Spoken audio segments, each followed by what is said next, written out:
अधिवक्ता श्री वसंत चौधरी जी हैं। उदय जी के बगल में पार्टी के सूत्रधार रणनीतिकार श्री प्रशांत किशोर जी हैं। पूर्व सांसद श्री सीताराम यादव जी हैं। हम लोग के जनसुराज के विधान पार्षद के सदस्य श्री अभाग साहब हैं। हमारे दल में अभी जस्ट आए हैं 4 दिन पहले भारतीय जनता पार्टी के दिग्गज नेता पूर्व महामंत्री श्री सुनील शर्मा जी हैं। उनके पीछे श्री एनपी मंडल साहब हैं, सरवर अली जी भी हैं, अबोदुल साहब हैं, श्री विनीता विजय जी हैं, श्री ललन जी हैं। मैं प्रारंभ करूं उसके पहले मैं आपको बताना चाहता हूं कि आज जिस सवाल पर आप लोगों को आमंत्रित किया गया है वह बिहार में एक मिसाल के तौर पर भ्रष्टाचार, व्यभिचार और इतना गड़बड़ी बिहार सरकार को लूटने का जो काम किया गया है उसी के संबंध में एक ऐसे मंत्री जो आप जानते हैं कि भारतीय जनता पार्टी के प्रदेश अध्यक्ष श्री दिलीप जायसवाल जी पर 2 बार आपके द्वारा संवाद किया गया है, 2 एपिसोड दिया गया है। अब तीसरा जो है भाजपा का जो चाल चरित्र चेहरा है वो भारतीय जनता पार्टी के जो पूर्व प्रदेश अध्यक्ष हैं उनके संबंध में आपको जानकारी दी जाएगी। लेकिन मैं उससे पहले बताना चाहता हूं कि जनसुराज के पास जो अभी सरकार है, सरकार के एक मंत्री का ऐसा भ्रष्टाचार का कहानी है कि भ्रष्टाचार भी शर्म करने लगे। इस तरह से अनैतिक रूप से भ्रष्टाचार में लिप्त होकर बिहार के जनता को लूटने का काम किया है और दूसरा मिसाल नहीं मिलेगा आपको। समय समय पर हम 3 महीने के अंदर कोई एक नहीं बचेगा। उसके अलावा जनसुराज के पास वैसे लगभग 2 दर्जन से ज्यादा जो सीनियर IAS अफसर हैं जिसने बिहार को मंत्री के साथ मिलकर लूटने का काम किया है उसकी भी सूची है। उतना ही नहीं, उन लोगों ने सिर्फ देश में पैसा का, भ्रष्टाचार का पैसा का इन्वेस्ट नहीं किया है बल्कि ऑस्ट्रेलिया, दुबई और अमेरिका में भी, उसने USA में भी पैसा का इन्वेस्ट किया है जिसका प्रमाण जनसुराज के पास आया है। मैं सर्वप्रथम राष्ट्रीय अध्यक्ष जी को देता हूं माइक, वो आपको अपनी बात बताएंगे। धन्यवाद। इस प्रेस कॉन्फ्रेंस में आप सभी लोगों का स्वागत है। मैं फिर से दोहरा दूं कि आने में कुछ विलंब हुआ क्योंकि भीड़ बहुत ज्यादा थी तो लोगों से मिलते हुए देर हो गई। ये जो श्रृंखला चला है हम लोगों का दुराचार को लोगों के सामने लाने का, ये निरंतर चलता रहेगा। ये इसलिए चलता रहेगा कि बिहार के लोग इतने ज्यादा तंग हो गए हैं कि वो अपनी ओर से अब साक्ष्य के साथ यहाँ के मंत्रीगणों का जो कारनामा रहा है उसके बारे में हमें सूचना देते रहते हैं और जब भी वो सूचना ऐसा लगता है कि वो महत्वपूर्ण है, आपके बीच लाने लायक है, लाने योग्य है, तो हम लाकर देते रहते हैं। बिना समय को जाया किए हुए मैं चाहूंगा कि प्रशांत किशोर जी आप लोगों से मुखातिब हों और आज का जो विषय है उस पर चर्चा करें। धन्यवाद। आप सबका पहले तो यहाँ स्वागत है। मैं माइक की संख्या देख रहा हूँ और ये बताता है कि बिहार में मीडिया की ताकत अभी कितनी है और इसको कोई मैनेज नहीं कर सकता। लोग कोशिश कर रहे हैं कि मीडिया को दबा दिया जाए, अखबारों में विज्ञापन के जरिए खबर को दबाया जा रहा है, लेकिन ये आपके माइक और ये लोगो इस बात के गवाह हैं कि बिहार में मीडिया जीवित है, सशक्त है और किसी का बिका हुआ, किसी के द्वारा खरीदा जा सके ऐसा नहीं है। तो मैं तहे दिल से आप सबका शुक्रिया अदा कर रहा हूँ इस करेज के लिए, इस मिट्टी के प्रति जो आपकी जवाबदेही है, सबसे बढ़कर प्रोफेशन से भी ज्यादा बिहार के लोगों के प्रति जो आपकी सोच है, जो आपकी जवाबदेही है, उस कर्तव्य बोध को लेकर आप यहाँ आए हैं, उसके लिए व्यक्तिगत तौर पर मैं आपका हृदय से आभार व्यक्त कर रहा हूँ। कुछ लोगों ने कि जब दिलीप जायसवाल जी पर 2 किस्त जारी हुआ तो लोगों ने मुझे बताया कि लगता है कि प्रशांत किशोर को दिलीप जायसवाल ने मैनेज कर लिया। कुछ मीडिया साथियों ने यह भी बताया कि सम्राट चौधरी जी अब हमको भाई बता रहे हैं, कुछ नेतागण हमको पढ़ा लिखा ज्ञानी बता रहे हैं, कोई हमको महान बता रहा है। तो भैया सबका धन्यवाद है, हमारे लिए आपने अच्छे शब्द कहे, उसके लिए हम आपके शुक्रगुजार हैं। लेकिन मीडिया के सामने ये स्पष्ट कर रहा हूं कि मैं भाई भतीजावाद नहीं करता हूं, जाति धर्म में मेरा कोई यकीन नहीं है, और चाहे आप हमारे जाति के हैं या हमारे भाई हैं, हमारे मित्र हैं या हमारे रिश्तेदार हैं, अगर आपने गलती किया है तो आपको छोड़ा बख्शा नहीं जाएगा। उसी की कड़ी में आज हम आपसे मुखातिब हैं और आज हम लोग जहां से खत्म किए थे वहीं से शुरू करेंगे। दिलीप जायसवाल से शुरू खत्म हुआ था तो दिलीप जायसवाल से ही शुरू करेंगे, नहीं तो लोग कहेगा ना दिलीप जायसवाल से समझौता हो गया। तो इतना आप समझ लीजिए, आपके जरिए बिहार की जनता को भी बता रहे हैं, बिहार में अभी किसी के पास इतना पैसा नहीं है कि प्रशांत किशोर का ईमान खरीद सके। दिलीप जायसवाल तो बहुत छोटी चिड़िया है, इतना अभी ताकत नहीं है कि हमारा ईमान खरीद सके।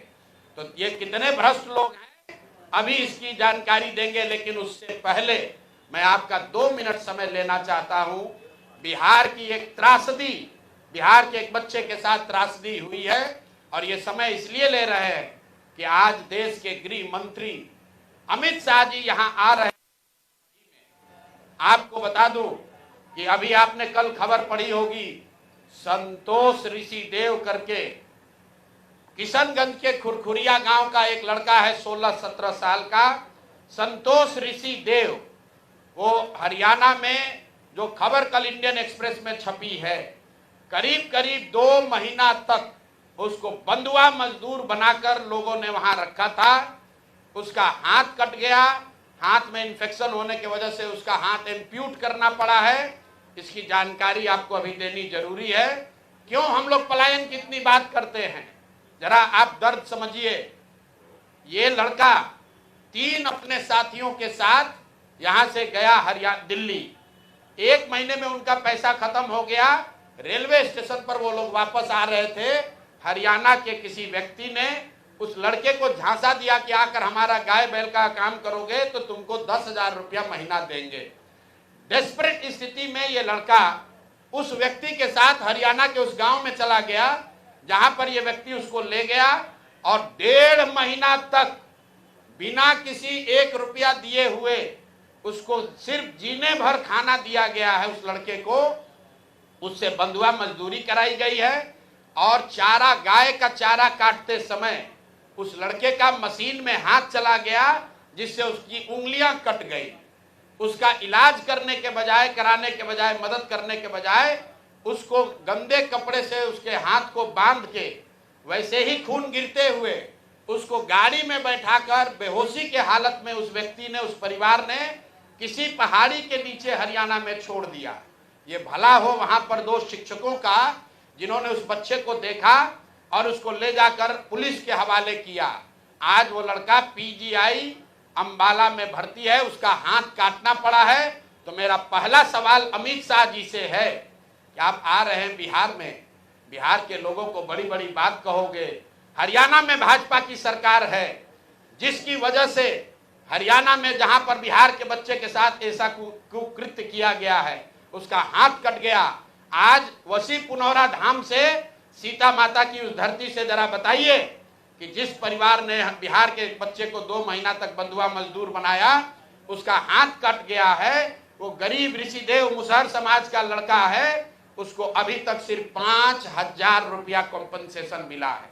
कल रात में हमारे लोग उनके घर गए थे, उनकी मां रो रही थी कि सिर्फ हमको 5,000 रुपया मिला है। उसका लड़के का पिताजी और भाई, उनके पास ट्रेन से अंबाला जाने का पैसा भी नहीं था। और बताइए, ये स्थिति में लोग जी रहे हैं और यहाँ का अफसर, यहाँ के नेता लाखों करोड़ों रुपया का घोटाला कर रहा है। यहाँ का एक गरीब दलित समाज का लड़का 10,000 रुपया के लिए बंधुआ मजदूर बन गया, उसका हाथ काट दिया गया, उस पर कोई संज्ञान नहीं है। और यहाँ नेता बैठ के प्रतिबंधित क्षेत्र बनाया है, उसमें बंगले में बैठ के लूट मचाया है। अब आ जाइए आज के मुद्दे पर। आज हमारा विश्वास है कि अमित शाह इस बात पर जवाब देंगे कि हरियाणा सरकार उस परिवार को, उस व्यक्ति को कब गिरफ्तार करेगी जिसने संतोष ऋषि देव को बंधुआ मजदूर बनाकर 1.5 महीना तक अपने घर पर रखा था। जबरदस्ती उसका हाथ कट गया उस बच्चे का। वो इतना त्रासदी में लड़का है कि पुलिस बता रही है, वो ये भी नहीं बता पा रहा है कि किस गांव में उसको रखा गया था। उसको बस इतना ही याद है कि हमको पहाड़ियों के बीच किसी गांव में रखा गया था। तो मैं आपके जरिए भाजपा से, खासकर गृह मंत्री अमित शाह जी से अनुरोध कर रहा हूं, हरियाणा में भाजपा की सरकार है, आप लोग बिहार में आकर वोट मांगते हैं, बिहार के किसी बच्चे को के साथ ऐसा विभत्स घटना हुआ है, कृपा करके इसका संज्ञान लीजिए और उस परिवार को, उस दोषी को तुरंत से तुरंत वहां पर गिरफ्तार किया जाना चाहिए और इस बच्चे को सुटेबल कंपनसेशन पहले हरियाणा सरकार को देना चाहिए और बिहार सरकार में भी जो कान में तेल डालकर बैठे हैं, इनको भी उस बच्चे को मदद करनी चाहिए। और आगे मैं उस बच्चे से आपको मिलाऊंगा, अभी उसका ट्रीटमेंट चल रहा है, अगले प्रेस कॉन्फ्रेंस में मैं आपको बताऊंगा। वो लड़का खुद आपको बताएगा कि उसके साथ किस किस तरह की विभत्स घटना घटी है। अब आइए आज के मुद्दे पर। दिलीप जायसवाल जी मेरे भाई, हमने आपको कहा था कि ये कॉलेज कब्जा किए हुए हैं, 25 वर्ष से किए हुए हैं और बिहार के सभी अलग अलग दलों के नेताओं को पैसे के दम पर, कॉलेज में एडमिशन के दम पर और कई तरह का प्रलोभन के दम पर अपना सत्ता बनाए हुए हैं। उनके द्वारा उन पर जो इल्जाम है राजेश शाह के मर्डर का, वो घटना भी आपको विस्तृत बताई गई है, उस पर भी अभी ना उन्होंने कोई जवाब दिया, ना कोई कार्रवाई हुई। भाजपा वालों ने अभी तक कोई कार्रवाई नहीं की। अब आ जाइए हमारे अमंगल काल वाले मंगल पांडे जी का। मंगल पांडे जी को क्यों कह रहे हैं? मंगल पांडे जी और दिलीप जायसवाल दोनों एक दूसरे के भारी मित्र हैं। मित्र कैसे हैं? अब बताइए, 20 में कोविड हुआ, कोविड में जब आप मारे फिर रहे थे, यहाँ के लोगों को दवा नहीं मिला, ऑक्सीजन नहीं मिला, लोगों को दवा, डॉक्टर, अस्पताल का जुगाड़ नहीं हुआ, उस समय के स्वास्थ्य मंत्री उस समय दिल्ली में फ्लैट खरीद रहे थे। फ्लैट किसने और खरीद कैसे रहे थे? दिलीप जायसवाल जी के मदद से। तो फ्लैट का नंबर और नाम नोट कर लीजिए। द्वारका में flat number 001 CGHS limited, plot number 11 sector 6 Dwarka new Delhi में भाई साहब ने अपनी पत्नी के नाम से, उर्मिला पांडे जी के नाम से, इन्होंने 86 लाख रुपया पेपर पर है, 86 लाख रुपए में इन्होंने फ्लैट खरीदा। तो कोई बड़ी बात नहीं है भाई, कोई भी फ्लैट खरीद सकता है। अब बड़ी बात क्या है ये समझिए। इन्होंने जो फ्लैट खरीदा, इसका पैसा कहां से आया? इसका पैसा पहले तो ये जब फ्लैट का रजिस्ट्रेशन हुआ तो फ्लैट के विटनेस हैं हम लोग के माननीय सदस्य, भारतीय जनता पार्टी के अध्यक्ष दिलीप जायसवाल जी। और वहां पर अब ये देखिए, ये चलाते हैं अवैध मेडिकल कॉलेज। और उस समय के स्वास्थ्य मंत्री मंगल पांडे जी जब फ्लैट खरीदते हैं तो उसके विटनेस हैं दिलीप जायसवाल, फोटो के साथ। अभी आपको ये डॉक्यूमेंट जारी करेंगे। अब आप कहिएगा कि भैया दोस्त मित्र हैं, एक ही साथ एक ही पार्टी में है, विटनेस है, तो इसमें क्या गलत हो गया? कोई गलत नहीं है। अब ये समझिए कि 86 लाख रुपया आया कहां से? 86 लाख रुपया, उसका एक बड़ा हिस्सा सीधा 30 लाख रुपया आया है। मंगल पांडे जी के पिताजी का नाम है अवधेश पांडे। अवधेश पांडे जी ने ये पैसा भेजा अपने बहू को, उर्मिला पांडे जी को। अब हम लोगों ने सोचा भाई अवधेश पांडे जी के पास इतना पैसा कहां से आया? अब आप देख लीजिए, अब इनको समझ में आएगा कि किससे ये उलझे हैं। 6 तारीख को 6/9/2019 को 6/8/2019 को ये दिलीप जायसवाल का अकाउंट नंबर है, आरटीजीएस से दिलीप जायसवाल ने 25 लाख रुपया अपने अकाउंट से, ध्यान दीजिए, एलिगेशन नहीं है, ये बैंक का डॉक्यूमेंट है, आरटीजीएस नंबर नोट कर लीजिए। दिलीप जायसवाल ने अपने अकाउंट से 25 लाख रुपया अवधेश पांडे जी को दिया, जो मंगल पांडे जी के पिताजी हैं, और अवधेश पांडे जी ने उस पैसे को आगे ट्रांसफर कर दिया उर्मिला पांडे जी को, जो मंगल पांडे जी की पत्नी है। और ये पैसा वहां से इन लोगों ने दिया फ्लैट खरीदने के लिए 86 लाख रुपया अलग अलग लोगों से लेकर। अब आप कहिएगा भैया अभी भी मंगल पांडे ये कह सकते हैं कि हमको फ्लैट खरीदना था, हमने दिलीप जायसवाल से उधार लिया। दोस्त मित्र हैं, साथ में राजनीति करते हैं। तो 2020 का मंगल पांडे का अब आप निकाल लीजिए एफिडेविट, जब चुनाव लड़े तो उसका एफिडेविट निकाल लीजिए। उसमें ये एक कॉलम है कि अगर आपने किसी से लोन लिया है, अनसिक्योर्ड लोन, अगर आपने दोस्त मित्र परिवार किसी से लिया है तो घोषित करना पड़ता है। तो 2020 के मंगल पांडे के एफिडेविट में ऐसी कोई घोषणा नहीं है कि उन्होंने अपने पिताजी से 25 लाख रुपया अपने पत्नी के नाम पर लोन लिया है। तो मेरा दिलीप जायसवाल जी से पहला सवाल है कि अरे भाई, आपके सरकार में, आपके पार्टी में इतना भ्रष्टाचार है कि अपने में भी घूस ले रहे हो। ये मंगल पांडे के लिए हमने कहा कि आदमी कॉटन बैंडेज में भी पैसा लेते हैं, तो लोगों ने कहा ये आदमी को क्या प्रूफ है, अनुमान लगाइए। डॉक्टरों से पैसा ले रहे एक बात है, वेंडर से पैसा ले रहा है एक बात है, अरे अपने दल के नेता को भी नहीं छोड़ रहे। अपने दल के नेता दिलीप जायसवाल से पैसा लिए हैं, हेल्थ मिनिस्टर रहते हुए, और बजाबता हिम्मत देखिए, बैंक से लिया है।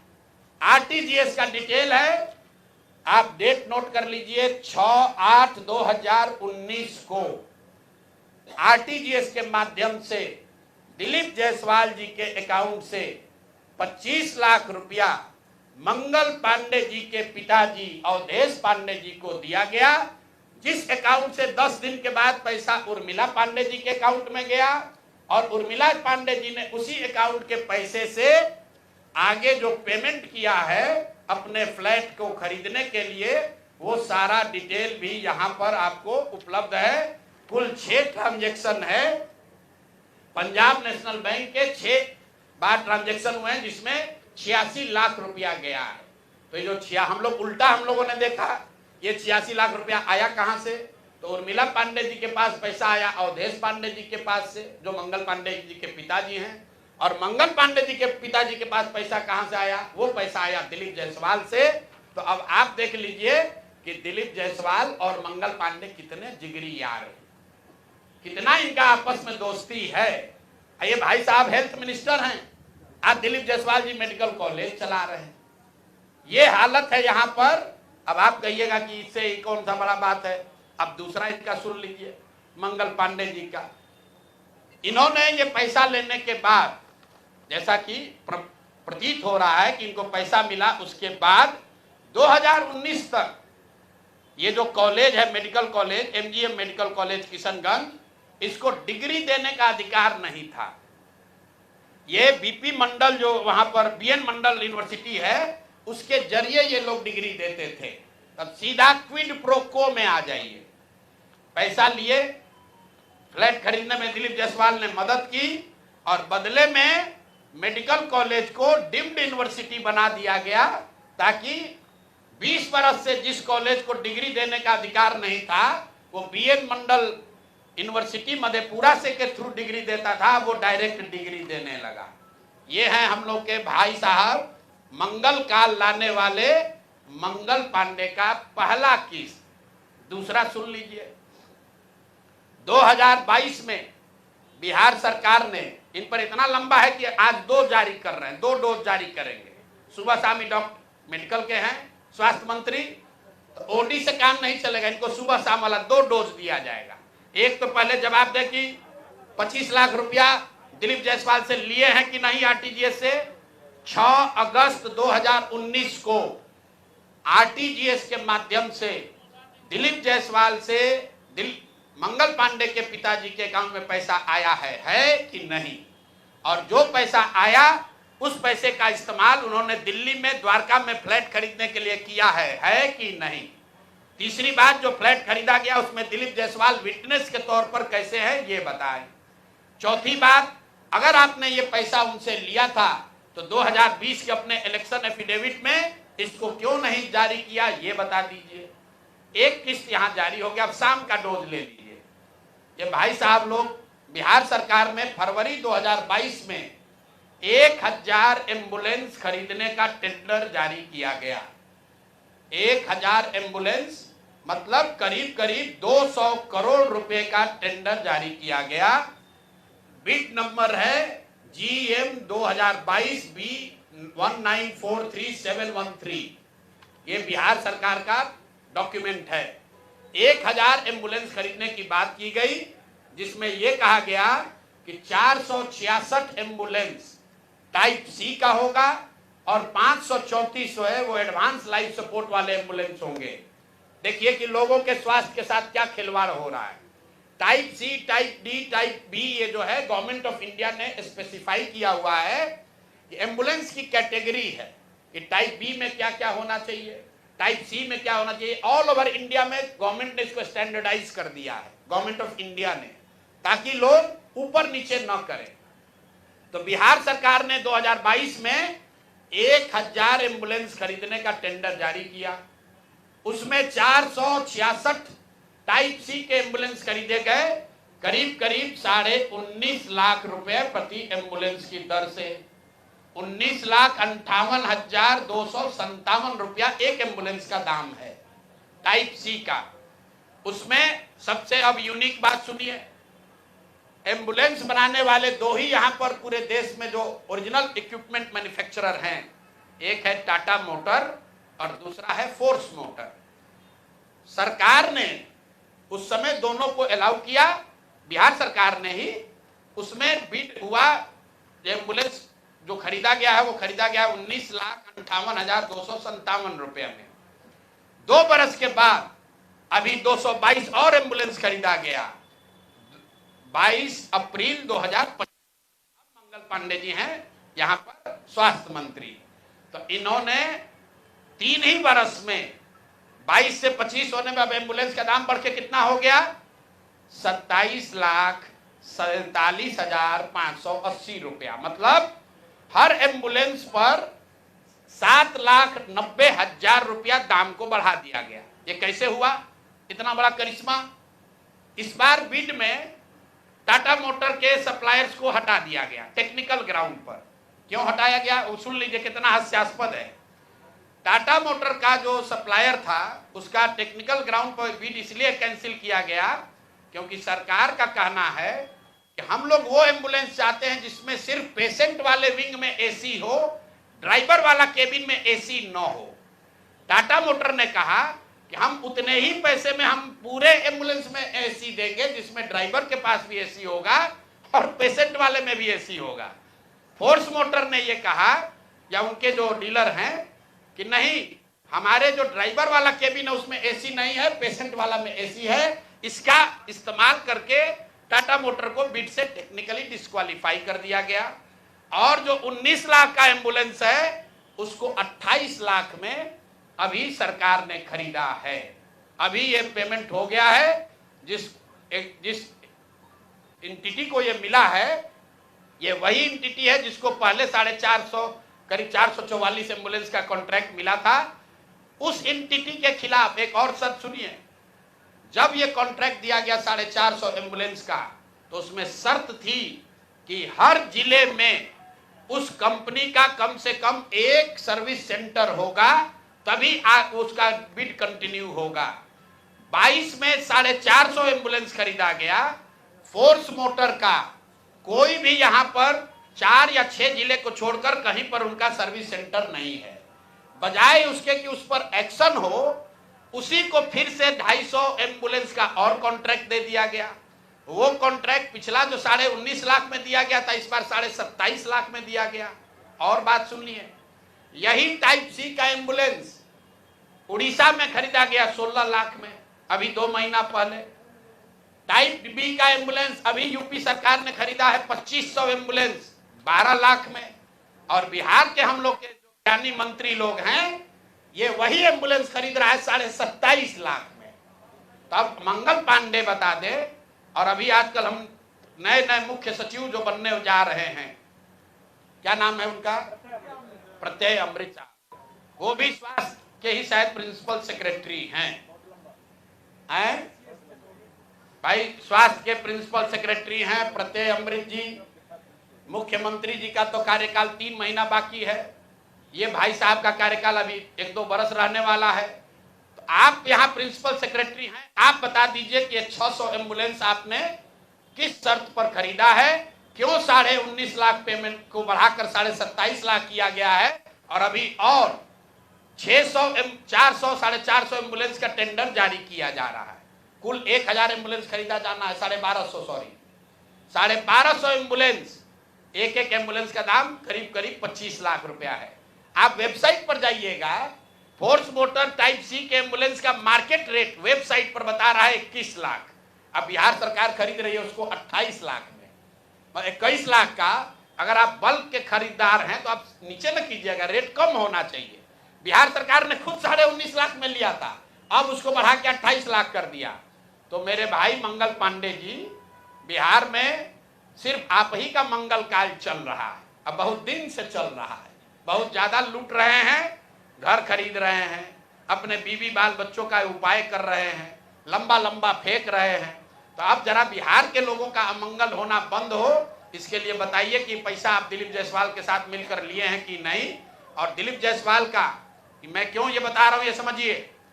दिलीप, मैंने पिछले वार्ता में कहा था, दिलीप जायसवाल के मेडिकल कॉलेज से बिहार में सबसे ज्यादा आयुष्मान कार्ड के जरिए सबसे ज्यादा पैसे की निकासी की गई है।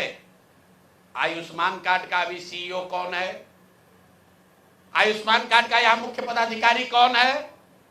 दिलीप जायसवाल के साथ रहे हुए पीएस, कम से कम कितने साल रहे हैं पीएस, और उनके साथ काम किए हुए अधिकारी, आप लोग जाइएगा, अभी नाम लेना उचित नहीं है। मंगल पांडे के जो पीएस थे वही आजकल आयुष्मान के यहां पर हेड हैं। देखिए इनकी मिली भगत है। शशांक जी, वो पहले मंगल पांडे के पीएस थे, अभी आयुष्मान के हेड हैं। आयुष्मान कार्ड के स्कीम के जरिए करोड़ों रुपए की उगाही की निकासी की गई है दिलीप जायसवाल के मेडिकल कॉलेज के द्वारा, और वही मेडिकल कॉलेज के मालिक मुखिया दिलीप जायसवाल चेक से दिलीप मंगल पांडे को पैसा दे रहे हैं। अब ये पूरा सर्किल आप समझ लीजिए और आप जवाब दे दीजिएगा। एक और बात मुझे कहना है, हम पर कल कुछ उन्होंने टीका टिप्पणी की है, तो यहाँ आरजेडी वाले 2-3 बरस हाथ पांव मारे कि प्रशांत किशोर के खिलाफ कुछ निकाले, तो 2-3 बरस बेचारे खोज खाज के निकाले कि इसका पिताजी का सरनेम है पांडे, इसके अलावा कुछ निकला नहीं। हमारे खिलाफ कुछ नहीं मिला तो कहा कि इनके पिताजी का सरनेम है पांडे, पंडित जी हैं, ऐसा उसका इल्जाम है। उसी तरह भाजपा वाला कहा ना हम लोग तो ज्यादा पढ़े लिखे हैं, हम लोग प्रशांत किशोर को एकदम इनका कच्चा चिट्ठा खोल देंगे। तो कल क्या बताया, एक केस में जो 2018 में जब मुझे जदयू मैंने छोड़ा था, तो मुझ पर दबाव बनाने के लिए नीतीश कुमार की पार्टी ने एक फर्जी यहाँ केस कराया था। केस क्या है ये सुनिए, चोरी का नहीं, डकैती ठेकेदारी का नहीं, केस ये है कि हम बात बिहार की एक जो फेसबुक पेज चलाते हैं, ये हमारा आइडिया नहीं है, किसी दूसरे लड़के ने पहले इसको सोचा था। अब देखिए ये लोग कहते हैं कि हम बिजनेसमैन हैं, हमारा अगर इन्हीं की बात मान लें, हमारा बिजनेस क्या था, नारा लिखना भी हमारा बिजनेस का हिस्सा था। तो देश भर का नारा लिख रहे हैं हम, और हमारा बात बिहार की लिखने के लिए हम दूसरे का चोरी करके लाए। ये मामला कोर्ट में गया, कोर्ट ने इसको सिरे से खारिज कर दिया।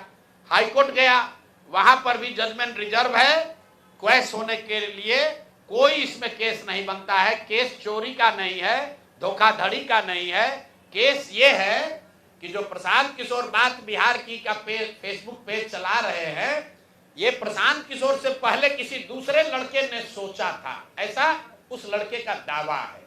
तो भैया अभी डीडी न्यूज भी चला रहा है बात बिहार की, वो भी यही चला रहा है। तो डीडी न्यूज पर भी 2-4 गो केस कर दो भाई, वो लोग भी हमारा चोरी किया है। बात बिहार की जन सुराज का, प्रशांत किशोर का 2018 से चलने वाला पेज है, जिस पर 21 लाख से ज्यादा लोग जुड़े हुए हैं। हर दिन कम से कम 5 करोड़ लोग उस पेज पर वीडियो, ऑडियो और जन सुराज का देखते हैं कार्यक्रम, और ये कह रहा है कि ये हम चोरी करके लाए।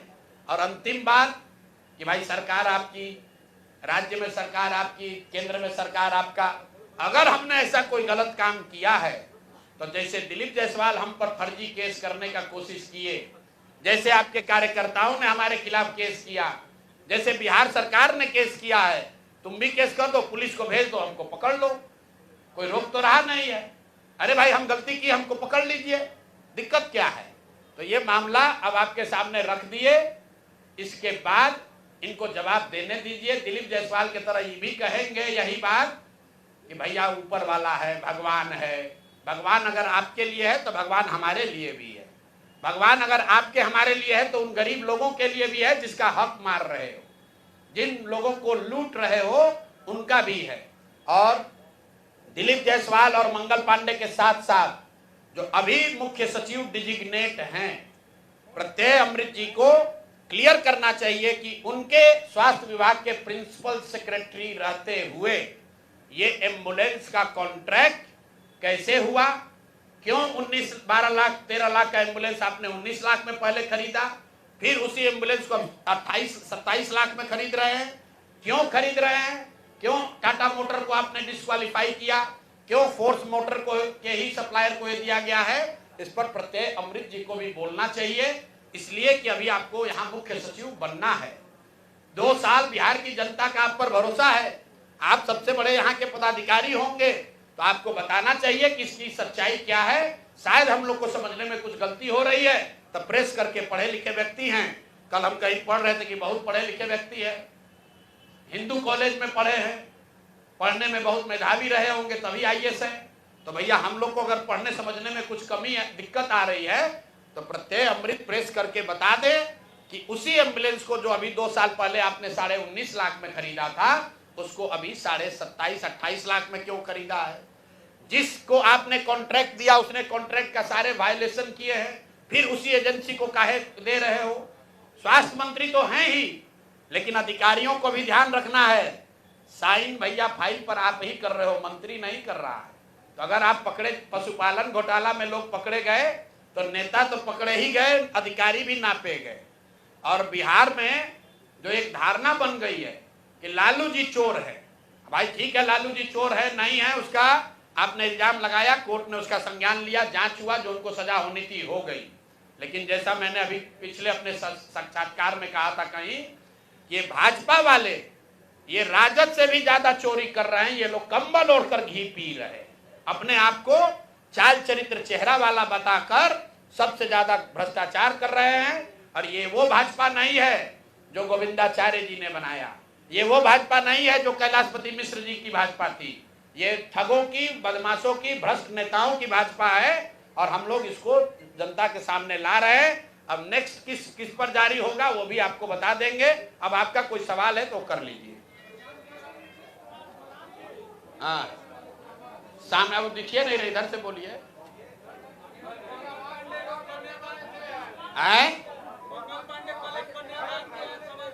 आए कन्यादान किए हैं, कौन कन्यादान किए हैं कल। तो अब इससे हम लोग को क्या दिक्कत है। अगर मान लीजिए कुछ भला काम, देखिए आप अच्छा काम कीजिएगा तो उससे आपका किया हुआ पाप कटेगा नहीं, उसकी भरपाई तो करनी ही पड़ेगी। सनातन को समझने वाले जो लोग हैं वो है अकाउंट बराबर है, गलत करोगे गलत पाओगे, अच्छा करने से गलत कटेगा नहीं। अगर आप किसी गरीब व्यक्ति की, महिला की, बच्ची की शादी करा रहे हैं, उससे अगर आप एम्बुलेंस में घोटाला किए हैं तो उससे जान नहीं बचेगा। प्रशांत जी, क्या इस मामले में मुख्यमंत्री नीतीश कुमार भी दोषी हैं? मेरे भाई हम वही बात बोलते हैं जो हमारे सामने तथ्य है, सामने डॉक्यूमेंट है, आप देख लीजिए। 2 डॉक्यूमेंट हमने दिया, ये नहीं कहा कि दिलीप जायसवाल और मंगल पांडे में मिली भगत है। हमने सीधा बैंक का आपको डिटेल दिया है। या तो बैंक वाले बता दे कि ये डॉक्यूमेंट फर्जी है, या दिलीप जायसवाल और मंगल पांडे बता दे कि नहीं ये ट्रांजैक्शन नहीं हुआ है। और 25 लाख रुपया अगर ट्रांजैक्शन हुआ है, हम बाकी और ट्रांजैक्शन दे सकते हैं। अभी आपको 25 लाख का दे रहे हैं, उनसे आप पूछ लीजिए कि दिलीप जायसवाल के अकाउंट से 6 अगस्त 2019 को आपने अपने पिताजी के अकाउंट में 25 लाख रुपया लिया कि नहीं लिया, इतना बता दीजिए। उसके बाद बाकी और अकाउंट जारी कर देंगे।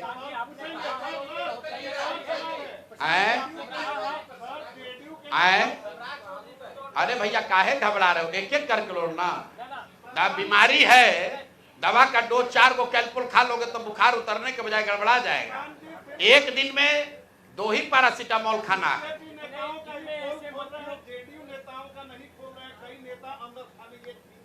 अच्छा, अभी आपको हमने क्या कहा, दिलीप जायसवाल पर नहीं बोले तो आप लोग बोले कि दिलीप जायसवाल से समझौता हो गया।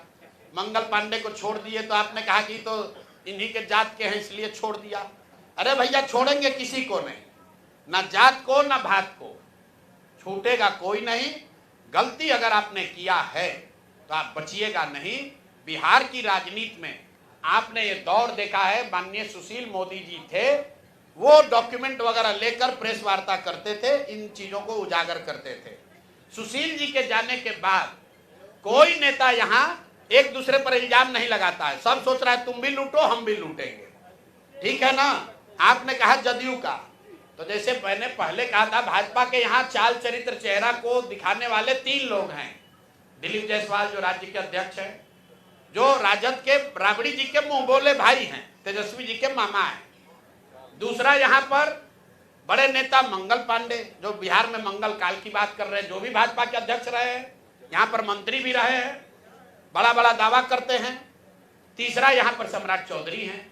ये 3 के अलावा और कोई बड़ा नेता जिसमें आपका रुचि है वो भी आप हमको बता दीजिए, उसका भी बता दिया जाएगा। अब सर्वेश जी हैं, भाई कोर्ट ने पहले कन्विक्ट कर दिया कि फर्जी दवा बनाता है, अब उस पर क्या प्रेस कॉन्फ्रेंस करना है। वो तो कोर्ट ने जीवेश जी, सॉरी जीवेश, देखिए नाम भी भूल गए, इतना लोग है, जीवेश मिश्रा, राजस्थान की कोर्ट ने कह दिया ये आदमी फर्जी दवा बनाता है, अब उस पर क्या प्रेस कॉन्फ्रेंस करना है, तो सामने आ गई बात। ये तो जो लोग छुपे हुए हैं, अपने आप को राम राज्य का ध्वजवाहक बता रहे, बिहार के लोगों को गुमराह कर रहे, उन पर न प्रेस वार्ता होगी। आपकी रुचि अगर किसी व्यक्ति में तो बता दीजिए। नित्यानंद राय यहाँ बिहार में कहाँ राजनीति करते हैं? अरे माइकवा में लेके बोलो ना। आए मेरे भाई, जन सुराज लीगल फर्म नहीं है, जन सुराज राजनीतिक दल है। राजनीतिक दल के तौर पर तथ्यों के साथ, प्रमाण के साथ हमारा कर्तव्य है हम लोगों का कि हम ये जानकारी जनता के बीच में आपके माध्यम से रखें। जहां तक लोगों को लीगल मदद देने की बात है, जैसे राजेश शाह का मामला है या मेडिकल कॉलेज के अवैध कब्जा का मामला है, उसको लीगली प्रोसेस किया जा रहा है, लेकिन आपको जरिए पहले जनता को बताया तो जाए कि ये लोग कर क्या रहे।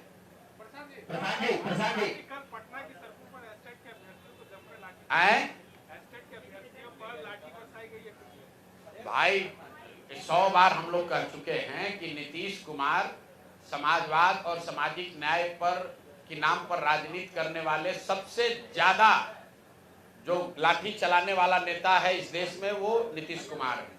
कई लोग हमको कहता है कि भैया आप उनके स्वास्थ्य पर मत बोलिए, बड़ा अब दया आती है, अब बेचारगी हो गई है नीतीश कुमार की।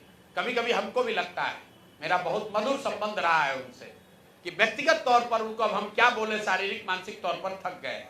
लेकिन हर 2-4 दिन पर जो घटनाएं होती हैं वो झकझोर देती हैं। कल आपने देखा एक नए बच्चे को, 20-22 साल के एक बच्चे को पुलिस वाला वर्दी में जूते से, पैर से, जूता से उसको मार रहा था। आप बताइए, ये मानसिक तौर पर थका हुआ बीमार व्यक्ति नीतीश कुमार अपने बंगले में बैठकर बिहार के युवाओं को, पुलिस को ये अलाउ किया हुआ है कि ये जूता से जाकर मारो, तो इस व्यक्ति के प्रति कोई सिंपैथी होनी चाहिए? नहीं होनी चाहिए।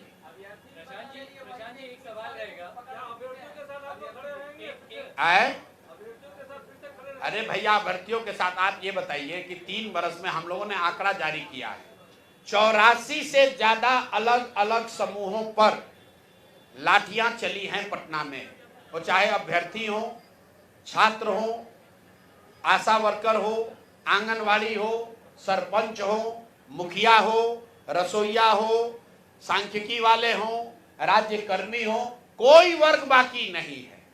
हर आदमी लाठी खा के गया। यहां तक कि भाजपा वाले नेताओं को भी दौड़ा दौड़ा के नीतीश कुमार के पुलिस ने मारा। अब फिर भी ये भाजपा वाला इतना डरपोक है कि सत्ता के लालच में, कुर्सी के लालच में, यही सेगरीवाल जी को पीट पीट के यहाँ पर डाक बंगला में लाल कर दिया था और अभी नीतीश कुमार को भगवान बता रहा है। क्यों? सत्ता का लालच है।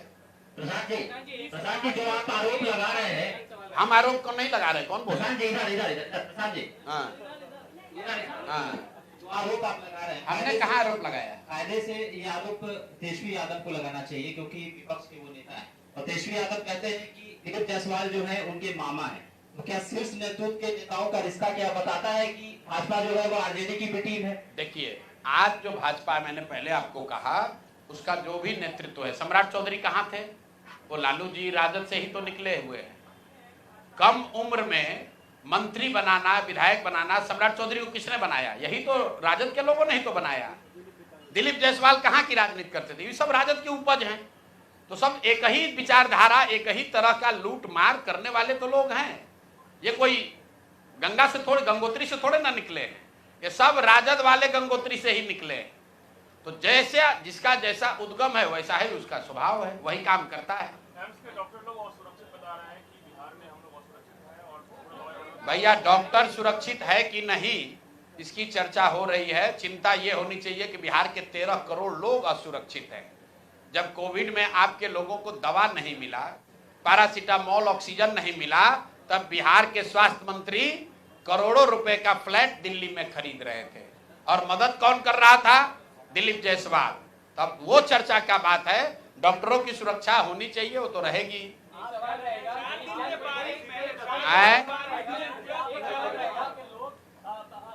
पहले आप लोग ये बताइए कि दिलीप जायसवाल पर 2 केस जारी हुआ था, आप लोग सब लोग शांत काहे हो गए? हमको आप लोग कह रहे हैं कि प्रशांत किशोर मैनेज हो गया। मीडिया वाला कितना लोग मैनेज हो रहे हैं? ए भाई, बिहार के लिए जगते रहिए। जो बताया जा रहा है उसको चलाइए, उनसे रिएक्शन तो लीजिए। आप लोग दिलीप जायसवाल से काहे नहीं पूछ रहे? एक एएनआई को बुला के देखिए, एएनआई के एक आदमी को बुला के एक बयान देके उसके बाद से वो आदमी गायब है।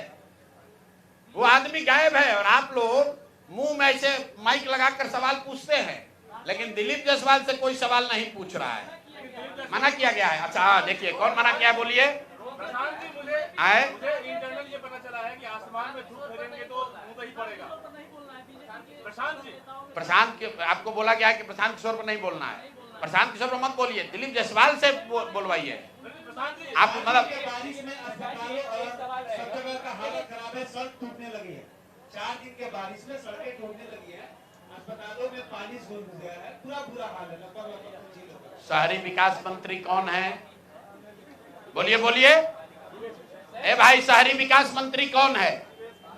जिस राज्य का शहरी विकास मंत्री नकली दवा बनाने का अपराधी घोषित कर दिया गया, इल्जाम नहीं, आरोप नहीं, राजस्थान में जहां भाजपा की सरकार है, उस सरकार के कोर्ट ने वहां पर जीवेश मिश्रा को फर्जी दवा बनाने का आरोपी बता दिया।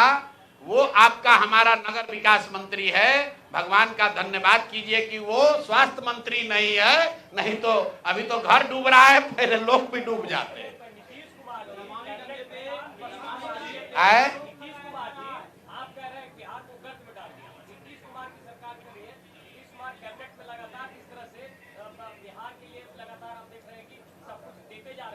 अच्छा ठीक है, देते जा रहे हैं तो भाई हमारी बात मत मानिए। नीति आयोग का वेबसाइट खोल लीजिए। देश का सबसे गरीब राज्य कौन? बिहार। देश का सबसे अशिक्षित राज्य कौन? बिहार। देश में सबसे ज्यादा बेरोजगारी कहाँ? बिहार में। सबसे ज्यादा पलायन कहाँ? बिहार में। सबसे कम किसानों की स्वनिधि राशि किसको कहाँ मिली?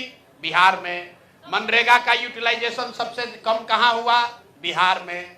प्रधानमंत्री आवास योजना में सबसे कम घर कहाँ बने? बिहार में। अरे भाई, तुम तो अपनी सरकार की योजना को भी लागू नहीं कर रहे हो।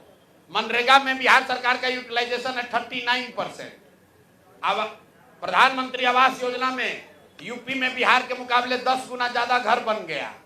किसानों को जो 6,000 रुपया मिलता है, 2,000 रुपया, उसमें पूरे देश में पर कैपिटा बेसिस पर सबसे कम किसानों को बिहार में मिल रहा है पैसा। क्यों? क्योंकि सरकार उसका बैंक और आधार कार्ड भी जमा नहीं करा पा रही है। तो कैबिनेट में क्या फैसला कर रहे हो? कैबिनेट में फैसला ये हो रहा है कि 30 वर्ष में पहली बार लालू का डर दिखाकर अब एनडीए को वोट मिलने वाला नहीं है। जन सुराज की व्यवस्था आ गई। अगर जन सुराज नहीं होता तो कैबिनेट में एक प्रस्ताव पारित होता कि लालू का जंगल राज न लौटे, इसलिए एनडीए को वोट दो।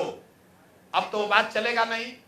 अगर आप कहिएगा लालू का जंगल राज न लौटे तो लोग कहेगा हाँ भाई लालू का जंगल राज न लौटे, लेकिन तुम भी मत लौटो, अब जन सुराज लौटेगा, जन सुराज आएगा। तो अब वो डर से, देखिए इसका डर, मैं हमेशा कहता हूं, आप लोग कहते हैं कौन जीतेगा कौन हारेगा। जन सुराज के होने से हम लोग का कोई विधायक नहीं, कोई मंत्री नहीं, हम लोग ना पक्ष में ना विपक्ष में, लेकिन जन सुराज का डर इतना है कि 20 बरस में जो वृद्धों का, दिव्यांगों का, विधवाओं का पेंशन 400 रुपया से बढ़कर 410 नहीं हुआ, वो एक ही बार में 1100 हो गया। कुछ लोग कह रहा है कि तेजस्वी यादव कहने पर हुआ। चलिए मान लीजिए इस बात को, तो जरा तेजस्वी यादव से पूछिए कि भाई जब तुम्हारे माँ बाप थे यहाँ मुख्यमंत्री तब तो वृद्धों को 1 रुपया नहीं मिलता था, और इस 20 बरस में भी 3 बरस आप डिप्टी सीएम थे, उस समय 400 से बढ़ा के 450 काहे नहीं कर दिए। अभी आशा का मानदेय बढ़ गया, रसोईया की सैलरी डबल हो गई। क्यों हो रहा है? क्योंकि ये भय सता रहा है, जनता का डर है। ये जन सुराज का, प्रशांत किशोर का डर नहीं है। ये लोगों को दिख रहा है कि बिहार के लोगों को एक विकल्प मिल गया है। अगर हम काम नहीं करेंगे, बात नहीं सुनेंगे लोगों की, तो जनता हमको हराएगी। और यही तो जन सुराज सिखा रहा है कि अरे भाई नेताओं में ये डर पैदा करो, जन सुराज के नेताओं में भी डर पैदा करो कि अगर काम नहीं करोगे तो जनता तुमको हराएगी। जन सुराज से भी गलत आदमी खड़ा होता है, उसको भी हराइए। हर हालत में जनता के हाथ में ही ताकत है। नेताओं को अकाउंटेबल बनाना है तो आपको काम के आधार पर वोट देना है। जिस तरह से राजद सबसे बड़ी पार्टी है बिहार में, लेकिन आप भाजपा को आड़े हाथ दे रहे हैं, क्या इसका मतलब ये है कि आप ये मान लिए हैं कि एनडीए की सरकार बनने जा रही है बिहार में? अरे हम तो ये मान लिए हैं कि एनडीए और जन सुराज में मुकाबला है। राजद को मरे हुए आदमी पर कितना बोझ डालिएगा, वो अपने खत्म है दल। भाई वीरेंद्र यादव के बारे में भी अरे भाई, हम भाई वीरेंद्र यादव को हम काहे बोले? जो यहाँ पर सत्ता चला रहा पहले उसको पकड़े। मान लीजिए भाई वीरेंद्र यादव ने गलती किया तो सत्ता में जो बैठे लोग उसको काहे नहीं अरेस्ट किया? उसको अरेस्ट करना ना चाहिए था। भाई वीरेंद्र ने मान लीजिए कि गाली गलौज किया तो जो सत्ता में बैठा है उसको जाकर अरेस्ट करना चाहिए था। क्यों नहीं अरेस्ट किया? हम लोग तो पहले कह दिए कि दिलीप जायसवाल जो भाजपा के प्रदेश अध्यक्ष हैं और राबड़ी देवी के मुंह बोले भाई हैं, वो बतवा नहीं सुन रहे हैं। राबड़ी जी ने कहा तो हमारे भैया हैं, दिलीप जायसवाल हमारे भैया हैं, तो आप तो सुदर्शन न्यूज के हैं। अरे भाई कभी कभी भी तो चलाइए मेरे भाई। भाजपा के द्वारा आरोप लगाया जा रहा है कि नैतिकता का पाठ पढ़ाने वाले प्रशांत किशोर खूब कानून के कटघरे में। किस में? अभी तो तुम बताए भैया, प्रशांत किशोर पर ने कौन सा चोरी किया, हमने किसको ठेका दिया, कौन बालू शराब माफिया का काम किए, कौन सरकारी पद पर हैं, कोई पदाधिकारी बता दे हमने उसको कभी फोन किया हो, ट्रांसफर पोस्टिंग कराया हो, किसी को ठेका दिलवाया हो। हमारे घर परिवार दूर दूराज का आदमी भी कोई बिजनेस व्यापार करता हो बिहार में तो बता दीजिए। भाई आप ये कह रहे हैं कि बात बिहार की जो आप चलाते हैं, एक डमी लड़का शशांक खड़ा हुआ कहा कि ये प्रशांत किशोर से पहले ये सोच हमारे दिमाग में आई थी। तो भैया मोदी जी जो भाजपा वाला हमको कह रहा, भाजपा वाला से जरा पूछिए कि मान लीजिए एक बार को कि प्रशांत किशोर चोर है, नैतिक आदमी, इनमें मोरालिटी नहीं है, तो आपके सर्वमान्य नेता मोदी जी ऐसे आदमी को अपने घर में रखकर इनकी मदद ले रहे थे। अरे ये भाजपा के नेताओं को इतना भी नहीं समझ में आ रहा है। जरा पूछिए तो जाकर मोदी जी से कि सर ऐसे आदमी को जो कि नैतिक रूप से गलत है, उसको आप इतना बड़ा देश का नेता हैं, आप प्रशांत किशोर का मदद काहे ले रहे थे? प्रशांत किशोर को साथ में क्यों रखे थे?